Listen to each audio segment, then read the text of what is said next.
నమస్తే, welcome to Leo. మనతో ఉన్నారు సీనియర్ జర్నలిస్ట్ హేమసుందర్ గారు. సార్ నమస్తే. నమస్తే అండి. సార్, రాజా సాబ్ రెబల్ స్టార్ ఫ్యాన్స్ కావచ్చు, అదేవిధంగా చాలా కాలం నుంచి మారుతి కూడా డైరెక్షన్లో లేరని చెప్పుకోవాలి. అటువంటిది వీరిద్దరి కాంబినేషన్లో ఫస్ట్ మూవీ అనుకోవచ్చు.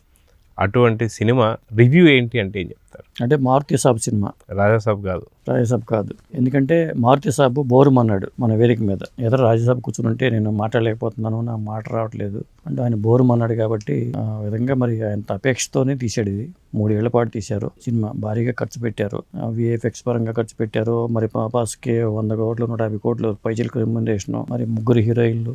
ప్రభాస్కి నేను హీరోయిన్ పెట్టాలని పెట్టానని చెప్పి వేదిక మీద అన్నాడు. ఆయనకి డార్లింగ్కి హీరోయిన్లు ఉండాల్సిందే అని చెప్పి 3 హీరోయిన్లు పెట్టాడు.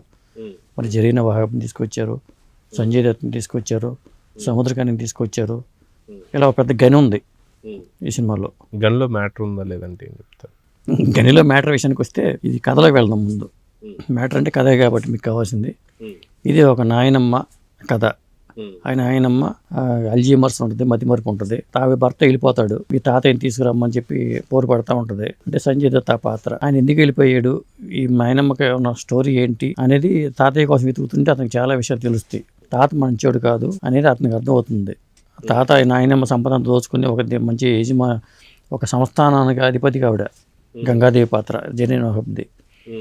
అలాంటి ఆవిడకి సంపద కోసం ఆవిడని మోసం చేసి పెళ్లి చేసుకుని అవన్నీ పట్టుకెళ్ళిపోతాడు అతని తాత.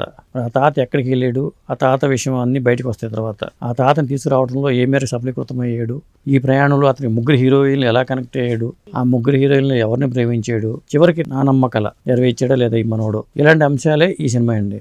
ప్రత్యేకంగా రాజా సాబ్ అనగానే మనకు ఒక అరుణాచలమో లేకపోతే నరసింహనో అలాగా ఖచ్చితంగా ఆఖరిలో పెద్ద ఆస్తిపరుడు అయిపోతాడు, కోటీశ్వరుడు అయిపోతాడు. ఆ మహల్ అంతా రాజాసాబ్ అంటే ఖచ్చితంగా ప్రభాస్దే అవుతుంది. సో ఇలాగ ఊహించుకున్నటువంటి సిచ్యువేషన్. దీంట్లోనే కామెడీ ఖచ్చితంగా ఉంటుంది ఇన్బిల్ట్, ఎందుకంటే మారుతి గారి డైరెక్షన్ కాబట్టి.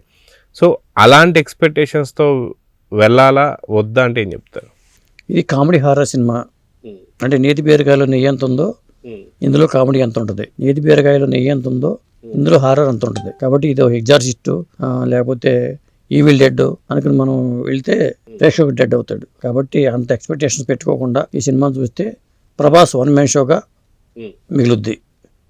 అదండి. సో ప్రభాస్ ఫ్యాన్స్కి నిజంగా ఇది ఒక పెద్ద ఫీస్ట్ అని అనుకోవాలి. ఎందుకంటే చాలా కాలం తర్వాత ఒక కలర్ఫుల్ మూవీలో ప్రభాస్ వచ్చాడని చెప్పి చాలా హ్యాపీగా ఫీల్ అయ్యారు.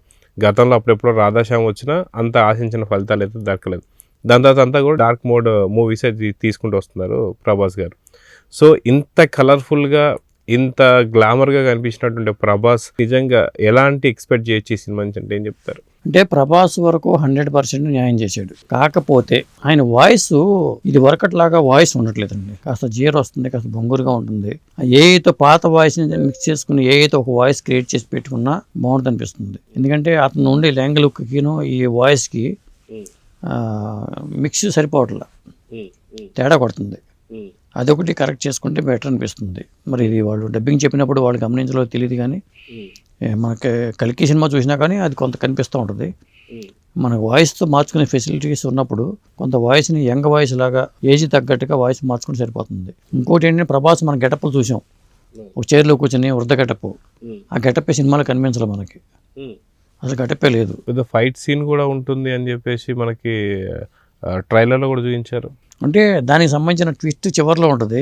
అదేంటి అనేది నేను తర్వాత చెప్తాను. దీంట్లో అయితే ఆ గెటప్ అయితే లేదు. కాబట్టి 3 హీరోయిన్లతో రొమాన్స్, ఈ పాటలో. ఇంకొకటి ఏంటంటే తమన్ బీజిఎం.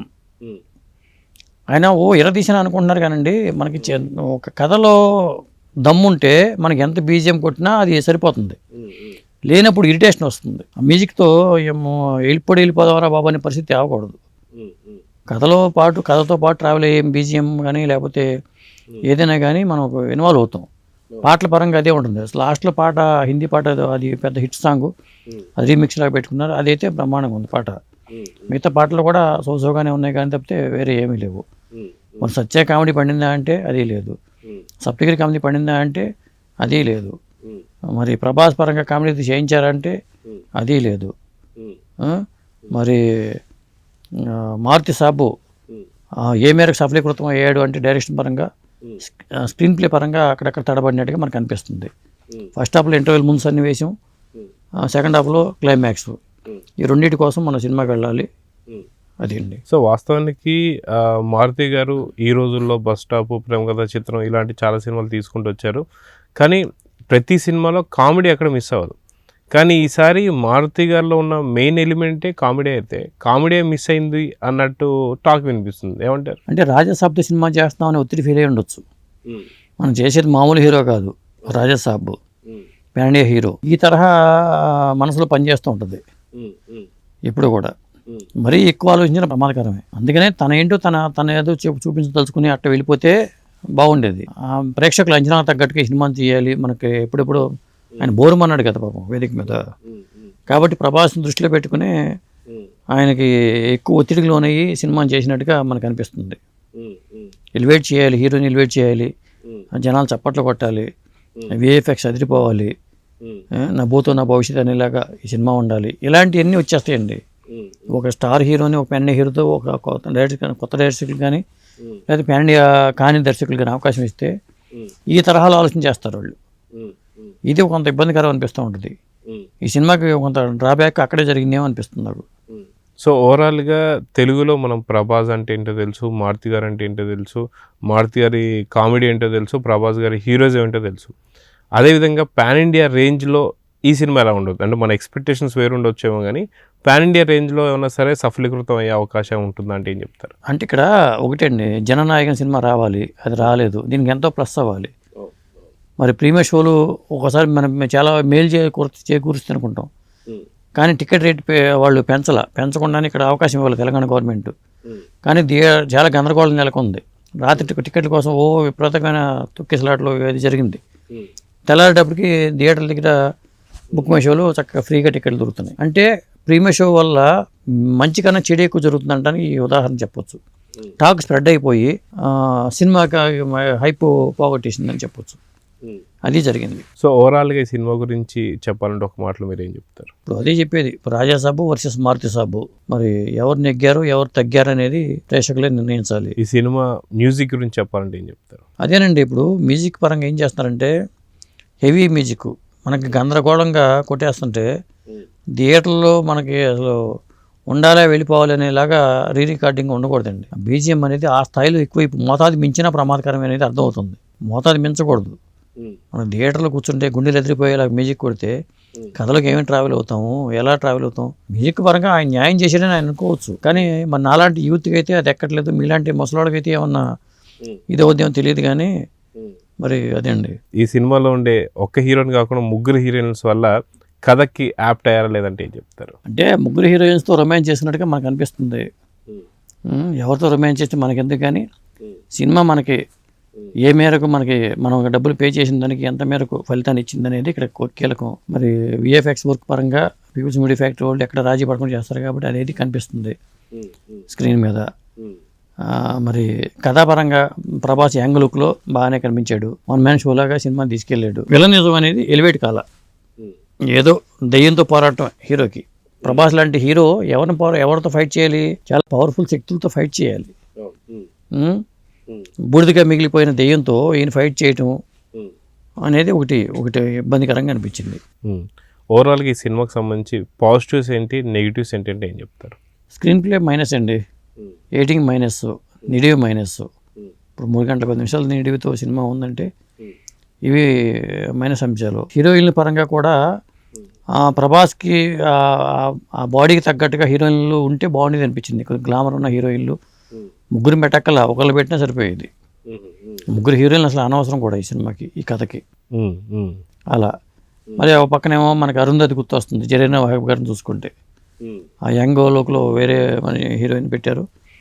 జరీనా వహాబ్ గారు కాస్త నన్ను ఏం చేయలేరు అన్నట్టుగా అరుంధతి తరహాలో ఆవిడ పాత్ర కూడా కనిపిస్తూ ఉంటుంది. చాలా ఛాయలు కనిపిస్తూ ఉంటాయి సినిమా చూస్తుంటే మనకి. అదండి. So positives, Prabhas acting. Positives అంటే ప్రభాస్ వన్ మ్యాన్ షోలాగా సినిమాని తీసుకొచ్చాడు. ఈ సినిమాలో పాజిటివ్ అంశం ఏదైనా ఉందని ప్రభాస్. తర్వాత తమను కూడా అనుకున్న మేరకు అంటే నాలాంటి యూత్కి తగ్గట్టుగా ఆయన మ్యూజిక్ ఇచ్చాడు చెప్పుకోవచ్చు. సో సంక్రాంతి బరిలో నిల్చునేటువంటి సినిమా కాదంటే ఏం చెప్తారు? ఆ మిగతా సినిమా ఈ సినిమాల ఫలితాన్ని బట్టి ఈ సినిమా ఆధారపడి ఉంటుందని అనుకుంటున్నానండి నేను. అంటే మొదటిగానే వచ్చేసింది కాబట్టి ఎక్స్పెక్టేషన్స్ తగ్గట్టు ఉందా లేదా, ఒకవేళ ఇది నిజంగా సంక్రాంతి సినిమాలకి పోటీ ఇచ్చేటువంటి సినిమా అంటే కలెక్షన్స్ పరంగా చూసుకున్నా సరే ఏం చెప్తారు? అంటే కలెక్షన్స్ పరంగా 2026కి ఇది ఒక రికార్డుగా సినిమాగా నిలిచిపోద్దని నా ఉద్దేశం. హైయెస్టా లోయెస్ట్? అది ప్రేక్షకులు నిర్ణయిస్తారండి. 2026లో ఒక రికార్డ్ అనేది ఈ సినిమా క్రియేట్ చేయబోతుంది. అది సో ఈ సినిమాకి సాధారణంగా సీక్వెల్ ఉందా లేదా అనేటువంటి క్వశ్చన్ మార్క్ చాలా పెద్ద ఎత్తున వినిపిస్తుంది. మీరేం చెప్తారు? మరి ఆయన మారుతి సాబ్ గారు ఒక లీడ్ ఇచ్చేశారు. రాజాసాబ్ అటు వెళ్తుంటే అక్కడ ఇంకొక రాజాసాబ్ కనిపిస్తాడు జోకర్ వేషంలో, సర్కస్. అది రాజాసాబు సర్కస్ ఫీట్లు చేయబోతున్నాడు అనేది అనిపిస్తుంది. కాబట్టి మారుతి సాబు ఒక ఖర్చీఫ్ అయితే వేసేశారు సీక్వెల్ కోసం. కాబట్టి ఏదైనా మారుతి సాబ్ది బందర్ మా బందరే, ఆయన మా బందర్ వాడే, ఆయనది బందరే మాది బందరే. కాబట్టి ఈ విషయంలో మారుతి మొత్తానికి రాజాసాబ్తో ఒక మంచి ఎఫర్ట్ అయితే పెట్టారని చెప్పుకోవచ్చండి. సో మీలాంటి యూత్ నెక్స్ట్ సీక్వెల్కి రెడీగా ఉన్నారా లేదంటే ఏం చెప్తారు? దానికోసమే మేము 1000 కన్నులతో ఎదురు చూస్తామని చెప్పొచ్చండి. సో ఈ సినిమాకి మీరు ఇచ్చే రేటింగ్ ఏంటి? 5కి నేనైతే 2.25 ఇస్తానండి. మీలాంటి యూత్ కూడా మరి నాలాంటి యూత్కే ఈ సినిమా నచ్చే సబ్జెక్ట్ ఇది. అది సో చూద్దాం సార్, మొత్తానికి సీక్వెల్ ఉంటుందా లేదా అనే దాని మీద మీరు కొంచెం ఏమంటారు హైపోథెటికల్గా అయితే చెప్పారు. సో చూద్దాం, మొత్తానికి సంక్రాంతి బరిలో నించునే సినిమాల్లో ఇది ఏ ర్యాంకింగ్లో ఉంటుందో ఆఫ్టర్ సంక్రాంతి తర్వాత అన్ని సినిమాలు కలిపి ఇంకొక రివ్యూ కూడా ప్లాన్ చేద్దాం. నమస్తే సార్. నమస్తే అండి.